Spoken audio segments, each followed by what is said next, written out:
like you look and you say, how is it possible?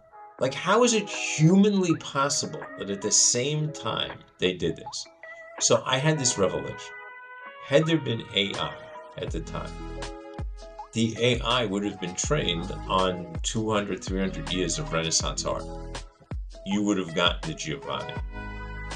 You never would have gotten the Da Vinci. Welcome to Let's Do This by Smartify, a podcast for exploring the future of outdoor and retail media. Each episode brings together voices from advertising, real estate, technology, and brand marketing to explore how digital out-of-home and retail media are reshaping the way we connect with audiences in the real world. From storefront to kiosk, we'll dig into strategies, trends, and stories at the intersection of place-based media and digital innovation. So welcome to Let's Do This, Smartify's podcast, where we discuss all aspects of marketing and advertising throughout the digital outdoor and retail media space. Today's guest is David Sable, Vice Chairman of Stagwell Global. He is a marketing icon who is an author, a coach, a social activist, speaker, and public board member for multiple brands. So I'm really excited to have you here today because you are just not only have been throughout this industry for a long time, but your perspective in so many different aspects of marketing is just amazing. So the first question I have for you is that how did you get into marketing? And what was really your story in terms of driving into this industry? First of all, it's great to be here. Thank you very much. Thanks for inviting me. So how did I get in here? I got in here because at a certain point in my life, I realized that the NBA was not going to draft me. Yeah. And so that was, like, as funny as it sounds, that is true. It happened to have been in ninth grade when I realized that when I went out for the JV, if they picked 11 guys, I was always the 12th. So, like, sports was not going to be my way to anything, for sure. Hated math. Didn't want to be a doctor. So I didn't want to be an accountant. I wasn't interested in anything. Law was kind of interesting, but bored me. And the truth is, I was always the creative guy. And I was always in the plays. And I was always, like, that was my thing. And I had an opportunity to work for an ad agency as an intern. It's a long story, but I ended up writing a piece of copy. Client bought it. Like, the people I was interning for had no idea that I had, like, literally created it, had written it, had it designed, did it, and the client bought it. And the rest is history. Yeah. I just stayed in the business. I love it. It's what I do. Yeah, that's amazing because I think, originally, and I got into, I would say, the advertising industry really on the traditional outdoor side back in, 1997. But back then, things appeared to be more real, especially in the outdoor space. And when you're dealing with copyright, those ideas are being defined and created and put down on paper. AI is changing all of that. And how do you view kind of what's happening in this, like, AI resurgence, whether it's good or bad? Well, it isn't. I mean, look, here's the thing, right? So first of all, I mean, I cut my teeth on outdoor, you should know. Like, radio and outdoor were the two things I cut my teeth on. Print and then TV last. And then, my attitude has always been, I've always been, like, sort of at the forefront of anything new and, like, very often at the bleeding edge. I mean, my wife always laughs because we'd be with a bunch of people who would, well, back in the day when phones were changing all the time, I always had the latest, newest, craziest phone. Yeah. And we'd be with people from the biggest companies who were represented, whatever, and they'd have, like, these old Nokias. They just, I just said, no, I need these things. I need these things. So I've always been around tech and data. And I believe that tech is an enabler, right? Tech enables us. So back in the day, we didn't know how televisions worked. Like, it was irrelevant to us. We didn't know the technology behind it. Like, kind of everybody knew the thing. Like, you knew the basics, but you weren't the tech behind it. I'd go on print runs. I didn't know how the Heidelberg, like, I didn't know the ins and outs. I couldn't fix a Heidelberg press, but I knew what the output was, and I knew how to get that output. Yeah. Right. So I look at AI. It's an enabler, and the question is, what does it enable? I think that's really the question that has to be asked. So let me tell you the way I look at AI today, and I'll explain why it could change. But I think this is true certainly for today and maybe for a long time. And in fact, I call it the Da Vinci Factor.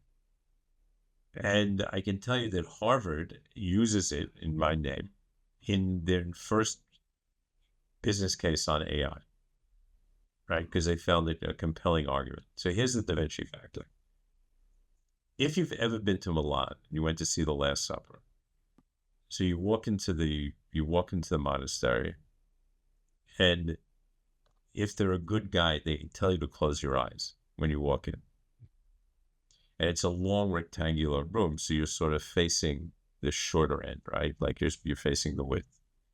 And they tell you to look to the left. And you look to the left, there's a big wall, and there's a fresco that was painted by Giovanni, I forget his last name always, who was the #1 painter in Milan at the time. But he was the #1 painter. And you look at it, and it's a fresco. It's like every other fresco of the time. It's like 200 years of Renaissance, or however many years by that time it was. There's Christ on the cross in the middle. There's a lot of white space. The perspective is kind of stick figure by comparison to what we're maybe more used to. And that's it. That's the top guy this time. Then they tell you to look to the right. And you look up, and in a much smaller space than you think is the Last Supper. And you look at it, and then you look back, and you look at it, and you look back, and you're, how's that possible? They were painting at the same time. And Leonardo da Vinci was like, they took a risk on him. He wasn't known in Milan. He was known in Rome. So they didn't think he was that good. So they gave him a smaller space. They gave him up on top. Like he has this thing, I guess, put these guys, him and Michelangelo, they put them all on ceilings and stuff. And like you look and you say, how is it possible? Like, how is it humanly possible that at the same time they did this? So I had this revelation. Had there been AI at the time, the AI would have been trained on 200, 300 years of Renaissance art. You would have gotten the Giovanni. You never would have gotten the Da Vinci. Right. Never. And so the answer, so people have said to me, oh, you don't get it because you could prompt for it. Bullshit. You couldn't prompt for it because you wouldn't know what to ask for. Only Da Vinci could do it. And if Da Vinci is prompting for it, then he's not, he doesn't want it to come out. He's not prompting on, because all it knows is what it has done. Right. It needs to see to be able to come to the next one. Yeah, no, and it's taking that emotional response and connection out of it, which is at the essence what marketing and advertising is that I always view, and I have 3 daughters, and I think just raising 3 daughters has changed the way I have perspective of life, more of an emotional kind of viewpoint. But at the end of the day, we're all emotional beings. We're all humans, and those connections, good or bad, will lead to a response. And that response was curated based on that physical experience, that emotional experience. And I don't think AI can really duplicate that. And maybe it can at some point in the future. But that would be kind of sad. Maybe it can, maybe it can. I just believe that the first piece, though, is I was just looking from the creativity point of view. Forget the response. We'll come back to that in a second. But just from the pure creativity point of view, Yeah. It can't yet. It's not, no matter what it's creating. And I've read all these things. Oh my God, look, it came up with this idea. Actually, it didn't. What it did is it combed through all the data that was, and it realized, okay, here's the thing, right? Because it took all that data. Now that's brilliant. It's great. For medicine, it's amazing. For logistics, it's amazing. For writing a letter to your draft board, it's amazing, right? Like, I mean, that's great. Go for it. I don't, I don't believe that for creating the next Da Vinci, it can do it because it doesn't have that connection. It doesn't get what the next thing is. And then the question is, how do I relate to it? Now, I'm going to relate to it the same way I relate to the other one. And it's from that point of view, I'm not worried as much about the emotional connection. I think where the emotional connection lacks is when you start, like when you read copy that's written by AI, it just doesn't have the same, like you can feel it. Now it's going to get better, right? So Yeah. let's be really clear, because that's the argument. It is going to get better, and it is going to get more emotional, and it is going to get more. But I look at it more from the point of view of, are you going to want to watch a movie with AI avatars, no matter how human they look, knowing that they're not real people? Or Yeah. would you rather watch Tom Yeah, you're Cruise? right. Because I would not. I mean, there has to be, you have to be as a human, put yourself into that character. And that's that emotional connection between what you're watching, you're consuming, But yeah, but the question regardless in is, the media. because we're old, me being older than you, Yeah. and will the younger people find that to be, they don't care, right? Because for them, it'll be a thing. Now, I don't believe that'll be the truth. I Yeah. truly believe that people are just, they want humanity. Yeah. They want humanity. There's a movement now amongst Gen Z to buy dumb phones, bricks. Yeah. I was just going to Right. bring that up. I saw a crazy statistic where there's been a plateau and now a decrease in young individuals signing off on social media. We're Yeah. utilizing social media just to get a specific piece of information, but not staying on it and consuming it and engaging with it. And I find that fascinating because I think that that just says at some point technology is overloaded based on the individual, and the individual's innate nature says, I need to step back. My younger daughter, who has two younger daughters, is a leader in the movement in her school and her, area for kids not to have smartphones until they're in ninth grade and Yeah, maybe later. And these people are not Luddites. They're not anti-tech. They just want their kids to grow up normal. right. And they have iPads and they let them watch and they do blah blah blah, but they're all computer literate and they're all whatever. But they don't want them sitting all day going like this, as if that's, swiping and scrolling, as if that's reality. Yeah. Yeah, That's I a mean, problem. well, yeah, it is a problem. And I think, there's just so much media out there. And I love the fact that you kind of, you know, grinded your teeth on outdoor because I've been in outdoor for, gosh, it's upwards of 28 years. And I've seen this really interesting transition between traditional and digital and programmatic and now retail media networks. And it's always been my idea, and really my thought is that there's so many different form factors in outdoor, whether it's kiosks, bus shelters, large format. But if you cut through all of that, it's all about targeting an urban audience that has relevant content to what that individual is experiencing at the time. And I was just wanting to get your thoughts. I mean, do you think that's really the future of retail media, outdoor advertising, and physical spaces where it has to be relevant to the individual because they're having a real life experience and the signage that they consume just supports or elevates that experience? Yeah, so like that's sort of like pushing it to the edge of the Minority Report. Right. You walk through the street and everything is out, like you're just seeing like all this stuff in front of you. I've always believed that outdoor. So first of all, let's talk about engagement. Let's Yeah. talk about interaction, right?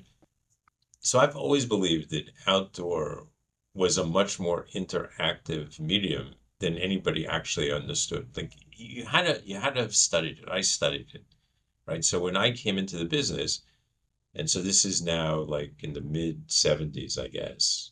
71, I graduated high school, and that's when I started selling copy. And that's when I first wrote my first billboard. I I learned from masters how to design a billboard, how people read it. Like it's incredible to me. Sometimes I see stuff. I gave a presentation at the outdoor conference, and I showed like the worst examples of billboards. I said, like, these people don't get it. Like Right. these are major companies. They don't understand that people are driving down the road this way, the billboards on this side. Like Yeah, less is more. you gotta create it so that they see the images the way they're driving. The other side, you put it the other way. I think that, and so if you think back to Burma Shave, which is always one of my favorite examples, and I urge everybody who's listening to this to go Google Burma Shave. Burma Shave is one of the great examples of outdoor advertising and how interactive it was. It was a cultural event in this country. So Burma Shave was a shaving cream back in the day. And the route, I forget, is it Highway 1 or 9, 7, I don't know, from New York to Florida. Yeah. And like literally half the route was these poems by Burma Shave.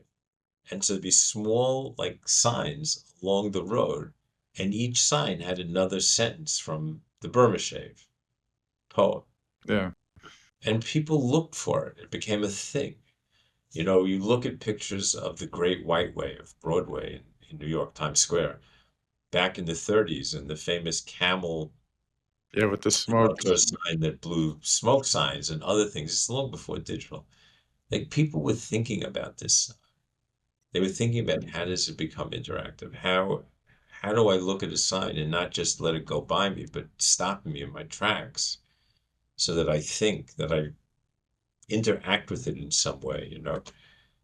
So I think that that's always been the case because if if what you're watching is in a place that's conducive to the message and it's relevant to you, then it's interesting. Right. You know, Yeah. if it's not, it's not. I mean, Well, you definitely it's just gonna go by you. right. No, especially since there's your attention is limited, and the content has to be dynamic in nature or relevant in nature. Oh, you'd said something regarding engagement because I think ultimately this industry with AI, with new technology, and this is something we're doing at Smartify, is providing that layer of potential engagement. Everybody has that personal screen in their hand, and that's the connection between a screen of action and the screen within your hand. And making that bridged connection will provide that engagement. And that engagement could be as simple as, I saw that, I took an action, now I downloaded something and I used it at a point of sale. It's providing pure product lift and customer traction within retail. And I think that connection between pure digital outdoor and retail media networks is the conduit that really gets this industry on par with online, mobile, and social. Yeah, I agree. I think that, but again, that's the beauty of the advances in technology, right? That allow us to use everything. It's enabler, right? So it Right. enables something that we've always done. It enables it to another level. You know, um, back in the mid 90s, I was working with a bunch of catalog companies and they were just going digital. Da, da, da. And one of the things that we tried, we had some business in Los Angeles. It was an 800 number kind of thing. And we realized that, like, the freeway, hey man, like people are sitting there, they're crawling, literally crawling.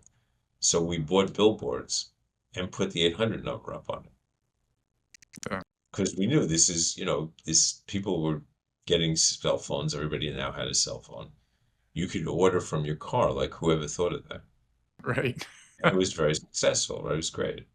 So today you might use a QR code. Or the car can order for yourself because it gets Right, so or the smart. car code. So yeah. So I think that's we're always looking. We're always looking to figure out how to get to the next place, Yeah. how to make the next thing happen, how to but I think that's the beauty of the technology. That's why I'm never scared of the technology, certainly not AI. Yeah. Like you have to think about it. How is it going to enable you to greatness? If you can think that out, it's a good thing. Yeah. So, I mean, compared to when you came into kind of just marketing in general, do you have any bits of advice for anybody coming out of college and picking this as a career?